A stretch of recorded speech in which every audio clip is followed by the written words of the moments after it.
ஏண்டா பழனி, ஆ? அந்த ஏட்டு என்னமா கோட்டு விட்டு தூங்குறாரு பார்த்தியாங்க? அதுக்கு தானே அவனுக்கு கவர்மெண்ட்ல சம்பளம் தராங்க. நீ காய நகர்த்து. ஏண்டா இந்த வாட்டி நம்மள அண்ணாத்து ஜாமீன் எடுப்பாருன்ற? ஜாமீன்ல எடுக்கலன்னா அவரே சாராயத்தை காய்ச்சி அவர் தலைமையில வச்சு வித்துட்டு போறாரு. நமக்கு என்ன போச்சு? சே, என்ன பொழப்பா நம்ம பொழப்பு, நான் பொழப்பா போச்சு. இந்த இன்ஸ்பெக்டர் என்னன்னா லஞ்சமும் வாங்க மாட்டேங்கிறான், ஒன்றும் வாங்க மாட்டேங்கிறான். பெரிய சத்தியம் வந்த மாதிரி பேசிட்டு இருக்கானே. ஆமா, அந்த இன்ஸ்பெக்டர் எங்க நேரத்துல இருந்து ஆளையே காணுமே.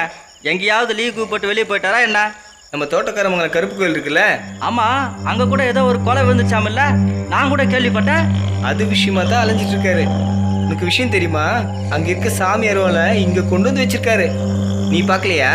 இல்லையே, எங்கயா? அதோ அந்த ஏட்டு